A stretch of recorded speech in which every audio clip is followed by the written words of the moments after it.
Hello everyone and thank you for tuning into TradeChat. My name is Panzer and today I need to get my unpopular opinion about Doomfist off of my chest because I've been holding it in and it's driving me bonkers. So prepare yourselves, this is going to be a bumpy ride.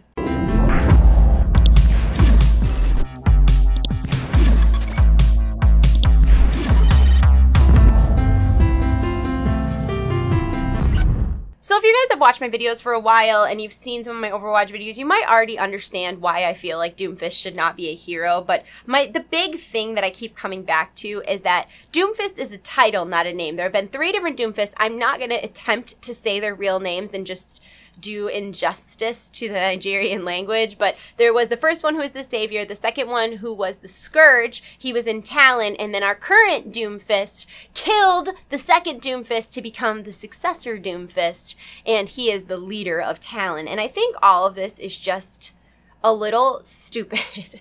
I know, it's just a video game and the whole thing is stupid to begin with, but like, first of all, being that Doomfist is a title and not a name, it's something that can be passed from one person to another, I don't fully understand why you would add him to the game because it completely stagnates his character. They can never have another Doomfist because he is in our game as Doomfist. If they named him Akande and he just happened to be having the Doomfist, that would be different, but they named him Doomfist. So as long as this game exists, Doomfist is now our Doomfist and it will never be passed on, and if it does, it's going to be very confusing to the game, which I understand that the game is not canon to the lore. Obviously, we've seen terrible things happen to characters in the cinematics that did not happen in the game. Tracer is like died or almost died about 20 times in various cinematics, and she's obviously perfectly okay. And I do understand that the characters in the game are supposed to be viewed in like a sandbox sort of way,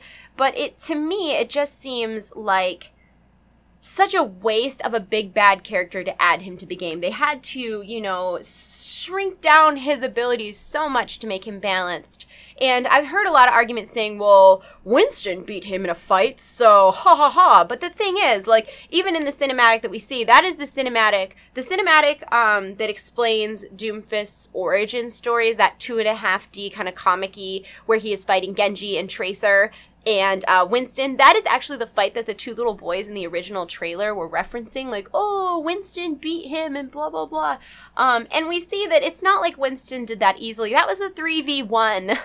And, you know, Winston would not have been able to beat him 1v1. And I don't think that any of the heroes in the game should theoretically not be able to win a 1v1, and I think that kind of ruins the idea of that character's toughness. You know, I always thought of Doomfist prior to him being in the game as this big, scary dude that no one member of Overwatch could defeat, and now he's just there, and what's even worse is that he's completely shut down by heroes like Sombra and stuff. But I just feel like it diminishes how tough he is, it diminishes how big and bad he is, but what really gets me about the whole thing is that Doomfist, in his current state, is such a one-dimensional character. He is a villain, he's a bad guy, and I feel like the audience has no understanding why he's a bad guy. Like, we know that Widowmaker was brainwashed. We know that Reaper kind of lost a certain sense of physicality and humanity and whatever happened to him to leave him to be Reaper.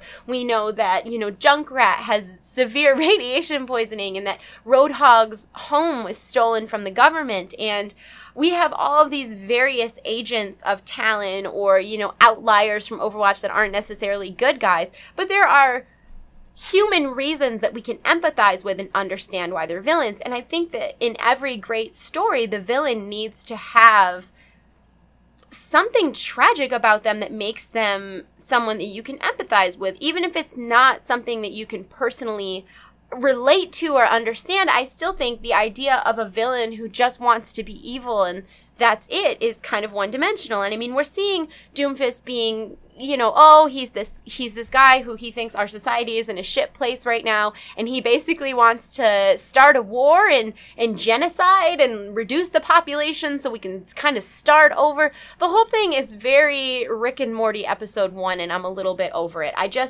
I don't believe that, you know, this privileged, because he was a businessman and an entrepreneur. He took over his family business in cybernetics. We assume he had a lot of money. It just doesn't seem that that's the way that a supervillain would go about anything, like personally punching people out, one inferior human being at a time. And maybe I'm misunderstanding his backstory, but I mean, I read quite a bit about him, and I don't understand how he ended up being a bad guy. We know he lost his arm as a result of the undoing of Overwatch. We don't have any more information than that, so I don't know if he wants revenge on Overwatch because he blames them for losing his arm, but then in the same sense, had he not lost his arm, he wouldn't be Doomfist.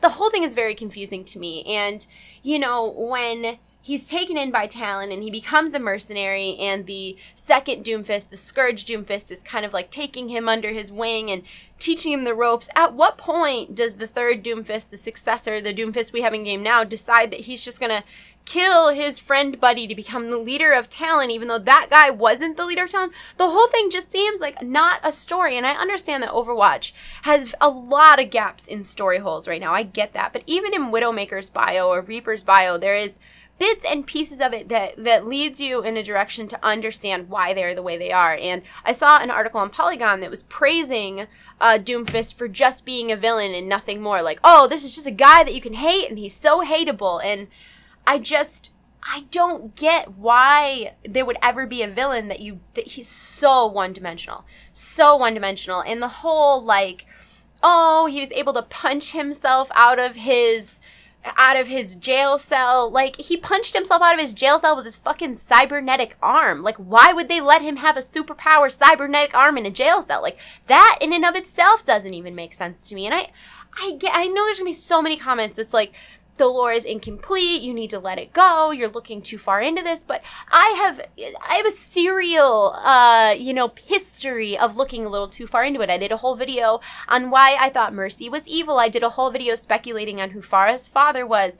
I did a video, talking about Sombra and Ana Amari being two separate heroes and the backgrounds of both of them, and I've always been super interested in my opinion, leading up to Doomfist, we always saw these very subtle nuances in the lore, in the cinematics, and the things here and there that you could kind of piece together and really make a story. And I just don't see that same amount of attention to detail when it comes to Doomfist. It just feels like I don't understand why he's a villain. I don't understand why he's the big bad. His story makes no sense, and I don't get it. And I also feel like, is this what Chris Metzen wanted for Doomfist? I mean, obviously Doomfist was his, like, oh, we just need a villain, a generic guy to throw in there and be a bad guy, and it's, it's a title and blah, blah, blah. And, like, but did he really intend for Doomfist to be a hero alongside, and I'm not using the word hero in good guy terms. I'm using the word hero as in that is what we call playable characters in Overwatch. But is this what Chris Metzen intended for his character? And if Chris Metzen had continued to work on Overwatch, would Doomfist have been a hero? I don't know.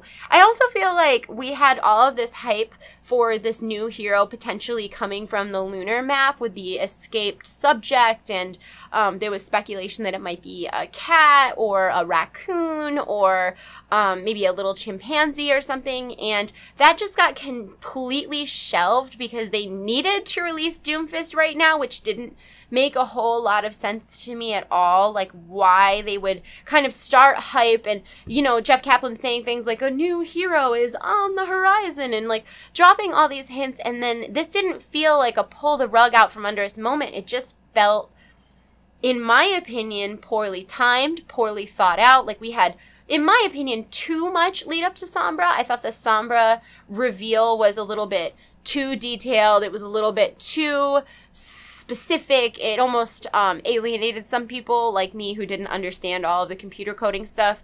But I think they really had a lot of hype going with the potential for a new hero coming from Horizon, especially being that it would be an especially since it would be like an anamorphic type character, that humanoidy animal thing, and then there's like, oh wait, no, we're back to Nimbani, we're back to Doomfist, and it felt very like random, and I don't know why they would do that. And the only thing I can think is that they wanted Doomfist out prior to Gamescom because maybe they're going to come back with more cinematics at Gamescom, and one of them maybe features Doomfist, but it doesn't seem well planned.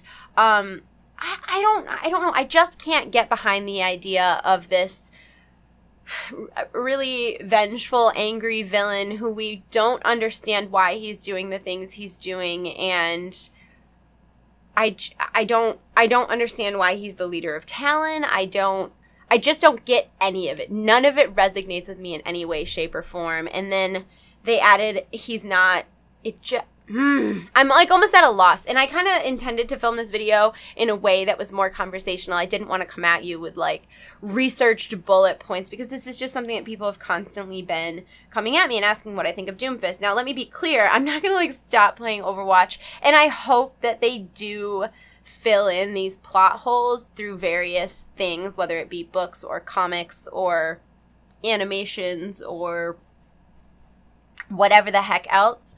But all the other characters seem so dynamic, and they have things about them that make them relatable and believable and multidimensional. You know, we've got Winston, and he, he lost his kind of father figure, and he overcame that to still become a very heroic character. And you've got Tracer, who she was sort of lost in time, and working together with Winston, she was able to ground herself and do something better. And Widowmaker, who is brainwashed into becoming this sleeper agent, human weapon. And I feel like I could go through every character and I could give you a decent amount of information about them and what makes them multidimensional and relatable, and I just don't see that with Doomfist. I think that coming out, we had so much more information about Sombra. I just feel like they could have done better. It feels like lazy fan service, but then they didn't even have Terry Crews do the voice.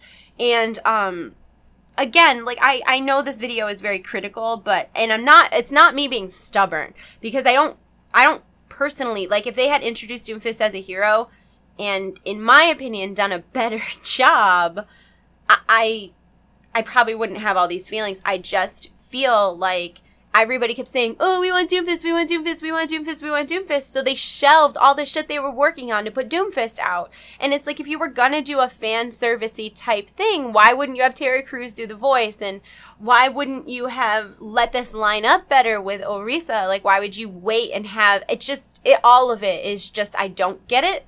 And I just think they could have done better. That's really all it is. There's no more to it. I don't feel like Doomfist should have been a hero at all, but if they were going to make him a hero, I think they could have done better. And I don't think that this is up to Blizzard's usual standards. And I don't like to make videos being highly critical, because I'm obviously like a fangirl, especially of Overwatch and Blizzard and stuff like that. But it just feels, I am a big fan of, I don't think content creators of any kind, whether they are game developers or YouTubers or streamers, I don't think that they should be, it's not about not listening to fans, because I don't mean it in that way, but I also don't think that they should allow,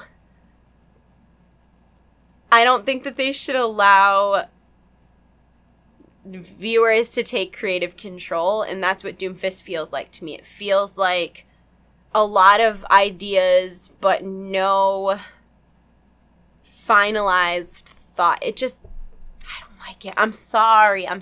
And like, again, like, this is me being critical of a very stupid part of the game. I get it. But people have been asking me nonstop. Like, that's the #1 question I've gotten in the past, like, week. So I felt like I should make a video and kind of stayed where I am on this whole issue. But I don't know. I just think they could have done better, personally, I guess. I'll still play the game. I'll probably play Doom. Oh, no, I won't. He's not really my playstyle. I usually play tanks in Overwatch. I usually play D.Va in Overwatch, let's be honest. But I don't know. I think they could have done better. I think that they've done better in the past, and I think they will do better in the future. And I am always happy to be proven wrong. Like, I made a video when Miss Pandaria was rumored that if they made pandas a playable race, that I would quit World of Warcraft. And, you know, when they revealed pandas, I was like, this is really cool. And I main a panda, so this isn't a matter of I'm stubborn and I'm right. This is 100% just my opinion, and I would love to hear you guys' opinion. I know a lot of people are super excited for Doomfist. I think if they're going to make him a villain, they should give him a backstory that makes sense why he's a villain. Instead, we're just kind of like, oh, well, he had a business, and he was an entrepreneur, and he lost his arm for some reason, and then he got a cybernetic arm, and then he was introduced to Talon, and then he killed the guy, and now he's the leader of Talon, and he's the biggest bad guy ever, and he broke out of prison. I don't even buy that, like, if he killed the guy in Talon, that Talon would want him to be their leader. Because I feel like every organization, bad, good, or somewhere in between, has to have some structure of order, has to have some semblance of authority at some level. And I don't know. I don't get it. I don't get it. I hope it gets better, but I don't get it. And I know that there's probably gonna be a lot of salt in the comments, and that's okay, because this is just my opinion, and this is not his gameplay or anything. He's probably very fun to play. I don't know. That's not what this, I'm just talking strictly from a lore perspective. It's very surprising that this was the route they chose to go, especially since, like, his title is the successor, and he took, I guess he's a successor to the Scourge. I just don't get it. I'm going to go. I would love to hear in the comment section below if you have any, whether it be tidbits of information that maybe counter what I'm saying here, or if you disagree, that's totally fine. I want to hear what you have to say. This is just me kind of responding to all of the people who have been asking me lately, and I don't get it. I'm going to go, though. I hope that you guys are having a wonderful day. And if you enjoyed this video, let me know. If you didn't enjoy this video, fucking unsubscribe. I'm kidding. You know what's funny is I've been considering lately, like, making videos where I just, like, randomly start the video with someone else's intro and just offer no explanation for it. Like, yo, it's me, your boy Asmongold, and then just completely go on with my video. Oh, I don't know what's wrong with me. I'm gonna go. Thank you guys for watching my video. Please let me know in the comment section below what your thoughts are, or fill in any gaps that I may be missing, because I'd love to hear them. Lord knows I'm running on a prayer lately. I have been traveling a ton. I had to come home and have a bunch of dental work done, and I'm getting ready to leave again on Wednesday. And then I'm home for a week, and I leave again, and it's a mess. So I possibly missed something in this period of time, and I can understand if I did, but yeah, I'm going to go. I hope you guys are having a wonderful day. I love you all. You're in my hearts. I'll see you soon. Goodbye. Goodbye. Goodbye.